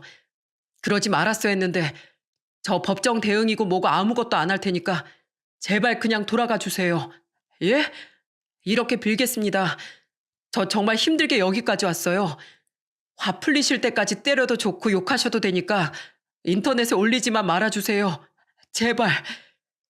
자네가 진짜 진심으로 용서받고 싶으면 자네 와이프까지 데리고 와서 내 딸 앞에 무릎 꿇려서 빌게 만들어.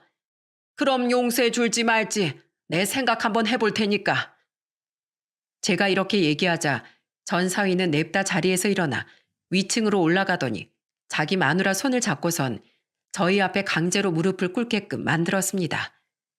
그 여잔 저희 가족과 전 사위를 한 번씩 째려보더니 소리를 지르기 시작했어요. 내가 왜 당신 때문에 무릎까지 꿇어야 돼? 나까지 이 사람들한테 사과할 이유 없잖아. 그때 당신이 먼저 나 꼬셔서 넘어간 건데 내가 무슨 잘못이 있어서 내가 무릎을 꿇어야 되냐고. 시끄러워. 무슨 말이 그렇게 많아? 목에 핏대까지 세워가면서 바락바락 소리를 지르고 싸우는데 그 꼴이 참 가관이었습니다. 저희 부부도 기가 막힌 듯 쳐다보고 있었지만 무엇보다 이 상황을 제일 어이없게 바라보던 건 저희 딸이었어요. 딸은 휴대폰을 들고 두 사람의 모습을 촬영하기 시작했습니다. 두 사람 보니까 참 끼리끼리 잘 만났다 싶네. 어쩜 이렇게 둘이 똑같아? 아주 잘 어울리는 환장의 커플이야. 야, 카메라 안 치워? 휴대폰 부셔버린다. 아유, 바람을 펴도 어떻게 이런 애랑 피냐. 네 마누라 고집 때문에 네 인생도 같이 종치게 됐네. 싹싹 빌기라도 하면 세월도 많이 흘렀겠다. 용서를 한번 해볼까 말까 했었는데 기회를 줘도 발로 차버리다니. 안 됐다, 안 됐어. 이래서 사람은 똑똑해야 한다니까. 뭐라고? 아까랑 말이 다르잖아. 한번 생각해 보겠다 한 거였지. 아, 그리고 네가 아까 인터넷에 올리지 말라고 했지? 그거 이미 커뮤니티에 내가 싹 뿌렸어. 인터넷까지 갈 필요가 있나. 픽게까지 들고 왔는데 게임 끝났지 뭐. 지금쯤 조회수가 얼마나 되려나? 너 진짜 1억이야? 예정이라는 것도 없냐? 예정? 그딴 건 개나 줘버린 지 옛날이야. 있잖아. 난 네가 제일 높은 곳에 올라갔을 때 떨어뜨리고 싶었어. 지금이야 사람들이 많이 관심 가져주겠지만 시간 지나면 늘 그렇듯 사람들 기억 속에서 잊혀지게 되겠지? 당연히 넌 그 틈을 노려서 다시 기어 나올 거고. 근데 난 절대 가만히 안 있을 거야. 네가 방송이든 잡지든 어디서든 보일 때마다 일 그대로 끌어올릴 거야. 그러니까 바깥으로 기어 나올 생각하지도 말고 여러 번 피보기 싫으면 그냥 쥐죽은 듯이 살아. 예진아, 나 이걸로 먹고 사는 놈이야. 한 번만 살려주라. 아무리 정이 뚝 떨어졌다고 해도 우리가 같이 해온 세월이라는 게 있는데. 이럴 때만 같이 해온 세월 운운하는 거냐? 정말 대단하고 멋지다 태성아. 네가 이걸로 먹고 살든 말든 뭐 내 알 바 아니니까 알아서 하고. 그리고 예전에 우리 엄마가 스튜디오 확장 비용으로 빌려줬던 돈 4천만 원. 그리고 위자료 5천만 원에다 이자 1천만 원까지 해서 당장 동그라미 하나 빠뜨리지 말고 그대로 통장으로 입금해. 계좌번호 알려줄 테니까. 뭐? 그 돈을 지금 나더러 어디서 구하라는 거야? 나 돈 없어. 웃기고 있네. 야, 여기 건물값만 해도 몇 억은 넘는 거 내가 다 알고 왔거든요. 그리고 유명한 사람들이랑 그렇게 일을 하는데 돈이 없다는 것도 말이 안 되지 않니? 시간 딱 3일 준다. 3일 내로 줘야 할 돈 안 주면 나 다시 찾아와서 난리 칠 줄 알아. 그리고 한 번밖에 없는 인생 우리 쪽팔리게 살지 말자. 그 일 이후 전 사이놈은 울며 겨자 먹기로 딸에게 위자료로 5천만 원, 그리고 제게 빌려갔던 4천만 원에다 이자까지 포함해 1억을 돌려줬습니다. 그리고 그날 방송 촬영을 왔던 관계자들과 커뮤니티 글로 인해 정말 걷잡을 수 없이 일이 커지게 되어 잡혀있던 촬영 스케줄들이 모조리 취소되고 그놈이 나오는 예능 분량은 모조리 통편집됐으며 위약금까지 물게 됐다고 하더군요. 업계 내에서도 거친 비판이 이어졌고 인터넷에서도 전 사이는 완전 파렴치한 인간이 돼 있었어요.